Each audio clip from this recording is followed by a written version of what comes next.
Assalamualaikum warahmatullahi wabarakatuh. Halo semuanya, perkenalkan nama saya Annisa. Saya sebagai pengelola sistem informasi manajemen kepegawaian di Badan Kepegawaian dan Pengembangan Sumber Daya Manusia Kabupaten Banjar. Pada kesempatan kali ini, izinkan saya untuk menjelaskan apa pentingnya mengisi data kepegawaian. Sebelum saya menjelaskan apa pentingnya mengisi data kepegawaian, saya akan menjelaskan terlebih dahulu apa fungsi dari pengisian data kepegawaian. Fungsi pengisian data kepegawaian yaitu yang pertama, meningkatkan aksesibilitas data yang tersaji secara tepat waktu dan akurat. Aksesibilitas adalah kemudahan yang dirasakan seseorang dalam menerima pelayanan. Jadi, penyajian data dengan tepat waktu dan akurat bisa dilakukan dengan mudah jika seseorang mengisi data kepegawaiannya. Fungsi yang kedua yaitu mewujudkan data kepegawaian yang mutakhir dan terintegrasi. Maksud mutakhir yaitu tersedia data dari masa terlama sampai sekarang dan terintegrasi yaitu pengumpulan data-data tersebut menjadi sebuah kesatuan. Fungsi yang ketiga yaitu menjamin tersedianya kualitas dan keterampilan sumber daya manusia yang bisa dilihat dari SKP, program diklat, dan kegiatan lainnya dengan bukti fisik yang diupload di Sistem Informasi Manajemen Kepegawaian atau SIMPEK. Fungsi yang keempat, mengembangkan proses perencanaan yang efektif. Jadi dengan data-data yang tersedia, bidang kepegawaian bisa membuat perencanaan dengan efektif. Fungsi yang kelima, yaitu memperbaiki produktivitas sumber daya manusia dalam organisasi. Dengan pengisian data di SIMPEK, seseorang bisa diketahui bagaimana produktivitasnya dengan cara melihat bukti fisik kegiatan, seperti sertifikat, berkas SKP, dan lain-lain. Fungsi yang keenam yaitu menunjang kegiatan penyediaan akurasi data dan informasi kepegawaian.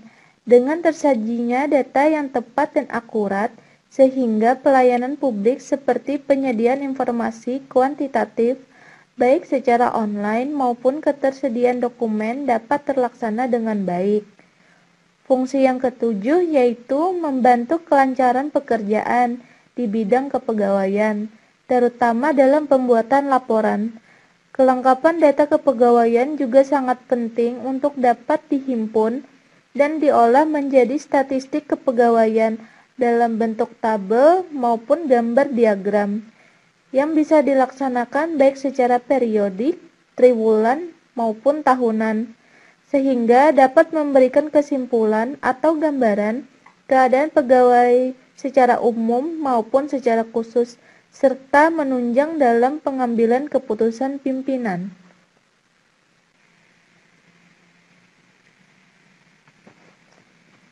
Lalu saya juga akan menjelaskan apa manfaat yang diterima oleh para rekan kerja sekalian setelah mengisi data kepegawaian.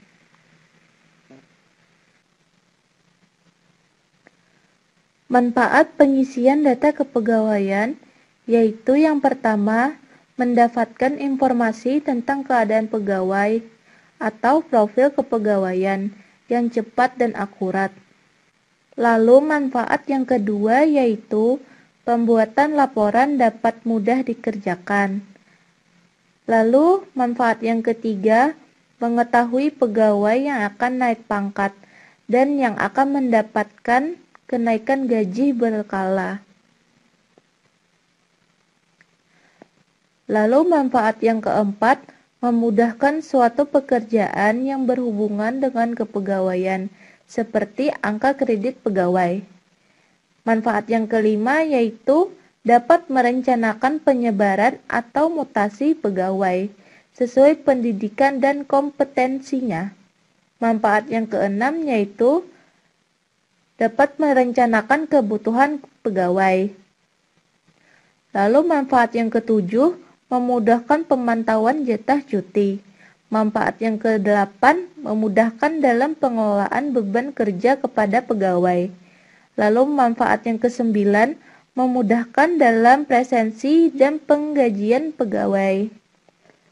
Manfaat yang ke-10, serta memudahkan dalam perekrutan pegawai. Kemudian saya juga akan menjelaskan dampak yang akan muncul jika rekan kerja tidak mengisi data kepegawaiannya.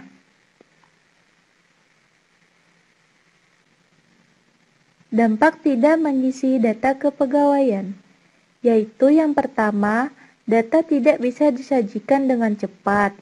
Yang kedua, pembuatan laporan jadi terhambat. Yang ketiga, perumusan kebijakan pimpinan juga terhambat. Yang keempat, pekerjaan di bidang kepegawaian terhambat. Yang terakhir, saya akan menunjukkan menu aplikasi Simpek yang wajib diisi.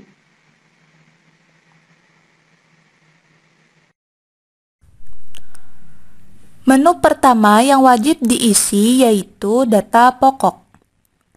Untuk dapat mengakses menu tersebut, pertama-tama kalian pilih menu data pokok. Data pokok ini mengandung informasi kepegawaian rekan kerja sekalian yang wajib diisi. Lalu data pokok yang harus rekan kerja isi yaitu yang pertama, data induk. Data induk ini berisi data pribadi pegawai yang wajib diisi.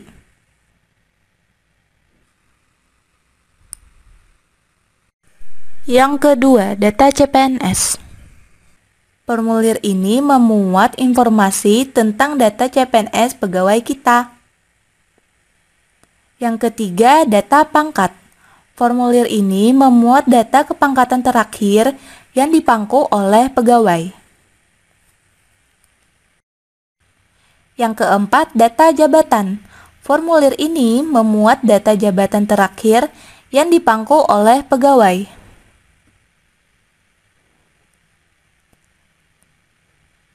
Dan yang terakhir, data pendidikan.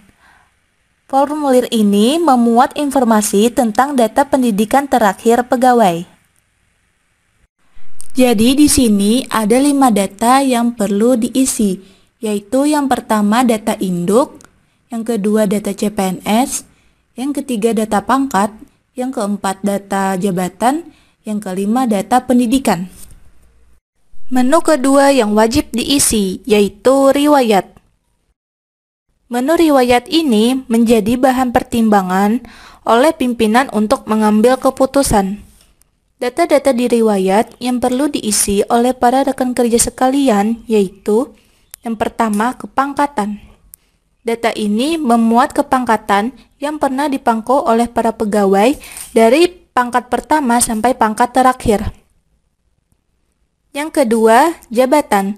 Data ini memuat data jabatan yang pernah dipangku oleh para pegawai dari jabatan pertama sampai jabatan terakhirnya. Yang ketiga, pendidikan. Memuat data-data pendidikan yang pernah dijalani oleh para pegawai dari SD sampai pendidikan terakhir. Dan yang terakhir, riwayat keluarga. Memuat data keluarga yang menunjang dalam pemberian tunjangan, dan juga pengisian data keluarga ini digunakan untuk mencetak SKUMPTK atau surat keterangan untuk mendapatkan pembayaran tunjangan keluarga. Lalu, menu yang wajib diisi berikutnya yaitu dokumentasi. Dokumentasi ini digunakan sebagai bahan penunjang dan sebagai bahan pertimbangan validasi, seperti untuk mengenali para pegawai dari foto profil yang diupload. Data-data di dokumentasi yang wajib diisi yaitu yang pertama, upload dokumen. Menu ini digunakan untuk mengupload berkas-berkas penting seperti SKCPNS dan SKPNS, SPMT, ijazah, SKP, dan lain-lain. Yang kedua, upload foto profil. Menu ini digunakan untuk mengupload foto profil pegawai. Jadi, secara keseluruhan ada 3 menu yang wajib kita isi, yaitu yang pertama data pokok, yang kedua riwayat, yang ketiga dokumentasi. Jadi, dari pembahasan sebelumnya dapat disimpulkan bahwa data kepegawaian di Simpek wajib diisi karena pengisian data-data tersebut memiliki banyak fungsi dan manfaat.